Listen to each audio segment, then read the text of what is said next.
Welcome to the deep dive. If you're looking for a quick way to get truly up to speed on complex global events, well, you're definitely in the right place. Yeah, and today we're tackling something pretty hefty, a document that's really changing how we need to think about one of the world's major political players. We've got a whole stack of analyses here. We're talking scholarly papers, transcripts from Chinese experts, and reports from basically all the big global news outlets, AP, Reuters, NYT, French, German, Asian media too. And they're all focused on one specific thing. The Chinese Communist Party's 19th Central Committee's 6th plenary session, the 6th plenum. And really, the absolute core of that session was this thing called the Third Historical Resolution. So our mission today is to unpack why this resolution made such waves globally. What policy shifts does it actually signal for China? And maybe more importantly, what do the international reactions tell us about, the bigger geopolitical picture? Okay, let's dive in. So first off, we really need to grasp the sheer weight of calling something a historical resolution within the CCP context. It's a big deal. How big? Well, in the party's entire 100-year history, this is only the third time they've ever issued one.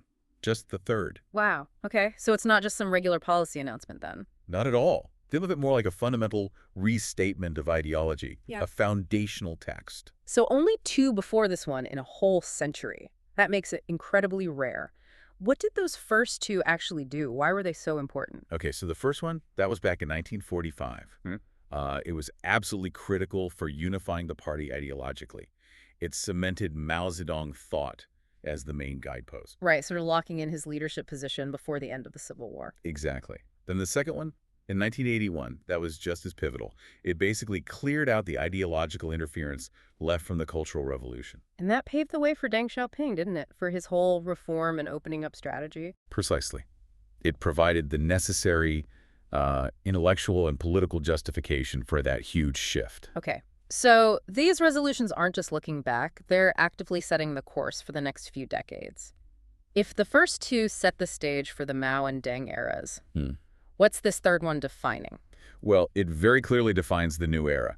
It establishes the guiding status of what the sources consistently call Xi Jinping thought on socialism with Chinese characteristics for a new era. And the foreign press really picked up on the tone, right? The affirmation of the current leadership. Oh, universally. They all noted the sheer volume of praise and the high level of affirmation for the General Secretary's work in the document itself. It was pretty unprecedented in that regard. I remember seeing quotes pulled out, like in the New York Times, about specific language used, phrases that signaled more than just leadership, but like historic levels of success. Yes, exactly. The text explicitly says the leadership solved many long-sought issues and achieved historic accomplishments. Which implies? Well, the implication is that this current era isn't just continuing past reforms.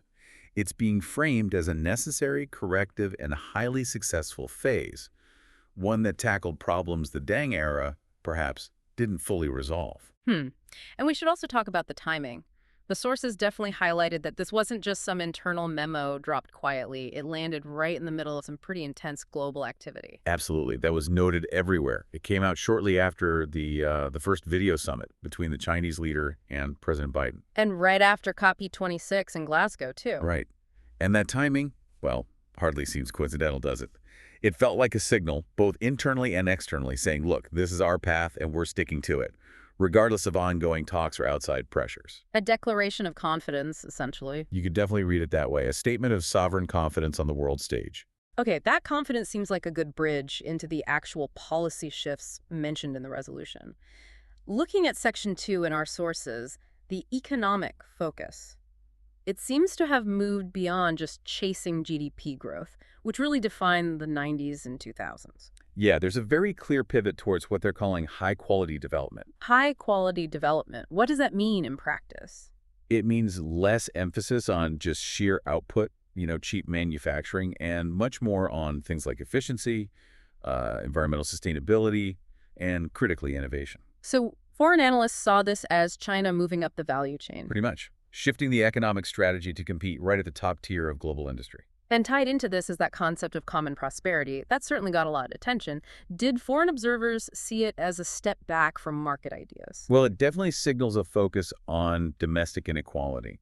The aim seems to be narrowing that big wealth gap that really grew during the Deng era's explosive growth. Well, a rebalancing act. Exactly. Yeah. Prioritizing common prosperity seems to be about ensuring social stability, maybe even if it means slightly slower, more managed GDP growth for a while. The global business world is watching that very closely. And alongside this high-quality, homegrown development push, there's a really clear call for technological self-reliance. Oh yeah, that phrase, technological self-reliance, it basically became instant geopolitical shorthand, didn't it? Especially in Washington, I imagine. Absolutely. Observers there immediately saw it through the lens of the ongoing trade tensions and tech sanctions. It's a pretty unambiguous signal that China sees long-term tech competition with the U.S. as, well, inevitable. And that it's building up its internal capacity to withstand pressure. Precisely. Hardening its strategy against external choke points, especially around things like semiconductors and other key tech inputs. Now, beyond policy, the resolution's handling of history itself is quite interesting. It seems to carefully reaffirm some older definitions while really emphasizing the current era through, well, sheer length. That's a classic political technique, isn't it? Use the emphasis. So, for instance, it reaffirms the standard definition of the Cultural Revolution, the Great Revolution, as 10 years of internal disorder and catastrophe. So not trying to rewrite that part of history. No, it avoids reopening old wounds or challenging those established verdicts. It's quite cautious there. And the sources mentioned it also explicitly addressed the 1989 Tiananmen Square events. It did. The resolution states the party in government relied on the people to clearly oppose the unrest, thereby protecting the state and its interests. It reinforces the official narrative. But the real tell, as you mentioned, is the proportion. Exactly. The fact that discussion of the period since the 18th Congress, so the current era, takes up more than half the entire document. Over half. Yeah. That statistic alone just screams that the focus is overwhelmingly on the achievements and the direction set during this new era.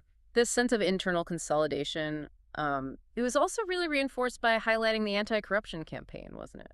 Massively. The success of that campaign was described using really strong terms, like achieving an overwhelming victory. And that's presented not just as cleaning house, but as something more fundamental. Right. It's framed as eliminating serious internal threats within the party, the state apparatus, and even the military. Yeah. So the narrative connects internal discipline directly to the ability to project strength and confidence externally. Okay, that internal confidence seems to feed straight into the very strong, almost unyielding geopolitical stance you see in Section 3. It feels like the document is saying, we don't need anyone else's approval for our foreign policy. Yeah, the language there got really stark. Some phrases were widely quoted internationally. Remember that line reported by the NYT? The one about retreat? Yeah. Retreat only leads to bullying, and compromise only leads to more humiliation. And that's not the language of a country looking for consensus, is it? No, it sounds more like a major power drawing lines in the sand, maybe based on past experiences or grievances. And this firmness was, perhaps unsurprisingly, most obvious when it came to core sovereignty issues. Asian media really zeroed in on this. Like Hong Kong. Yes. On Hong Kong, the resolution hammers home the need to implement the central government's overall jurisdiction. Basically, Beijing has the final say. And implementing patriots governing Hong Kong. Right. Which effectively means barring those seen as opponents from holding office. It's framed as necessary action to restore order and, crucially, to block perceived foreign interference. And Taiwan, naturally, was positioned as the ultimate goal. It defines national unification as a historical mission, something everyone aspires to. And importantly, it stresses maintaining leadership and initiative in cross-strait relations. Meaning Beijing sets the agenda. That's the signal, that Beijing intends to control the pace and the terms of how things unfold, not letting outside actors dictate the narrative. Now, some analyses suggest this external confidence stems from a deeper internal ideological shift. The idea that Western political models are being, quote, dethroned. Yeah, that's a key interpretation. And that ideological shift really crystallizes in what the resolution calls the two worlds narrative. This might be the clearest challenge yet to that sort of post-Cold War Western-led consensus. Okay, break down those two paths for us. The first one, the chaotic one. Right. That path is described using terms like unilateralism, protectionism, hegemony, and power politics. The sources say China defines this as the path that threatens global peace, the one leading towards chaos. So, an implicit or maybe explicit critique of certain Western actions. It certainly reads that way. An explicit critique of behavior Beijing dislikes. And the alternative path. The one China champions. That's the path promoting shared human values. They list peace, development, fairness, justice, democracy, and freedom. And the goal is building a community of shared future for mankind. The bright world. Exactly. And it's really interesting, isn't it, that they include terms like democracy and freedom. It seems like an attempt to reclaim these words, defining them as universal values that China shares, but separating them entirely from specific Western political systems. Which brings us neatly to Section 4, and this really fascinating global debate the resolution kicked off about different governance models. We saw analysis, like from Martin Jacques, suggesting China's model has hit a kind of mature stage. Right, and he argues you see that maturity in its capacity for scientific, rational, long-term planning. His prime example was the effective centralized COVID-19 response compared to, well, the often fragmented responses in the West. And that contrast seems central, short-termism versus long-term strategy. It's the core argument from the Chinese experts cited in our sources. They argue that Western political systems, being driven by these short election cycles and representing specific interest groups, are just inherently ill-equipped for tackling really complex, long-haul development challenges. Whereas China's system. They argue China's system, with its 5-year plans and even century-long goals, can represent the interests of the majority over these sustained periods. And look, the data they point to is pretty striking. There was that 2019 poll. The one showing 91% of Chinese people thought the country was on the right path? Exactly. 91%. And you compare that to, what was it, 21% in the UK, 20% in France in the same poll. That's a huge gap. Whatever your view, it reflects a certain internal perception of successful governance. That's a stark difference. And another point highlighted was that the younger generations in China, the sort of internet-savvy post-90s, post-95s kids, they apparently have an extremely positive outlook and confidence. Which sort of pushes back against the common Western idea that centralized systems must crush optimism. Yeah, it certainly challenges that narrative, yeah. And this perceived success, this stability, it's clearly being noticed outside the West, too. Oh, definitely. Yeah. The sources indicate that many non-Western countries, particularly in Africa and Southeast Asia, are watching very closely. They're actively trying to learn from China's development experience. Seeing it as a possible alternative? Yeah, maybe an alternative to Western models that, in their view, haven't always delivered stable growth or prosperity. The example about Vietnam was telling. That their party scholars often pick up Chinese slogans and policies shortly after Beijing introduces them. Right, like 6 months later.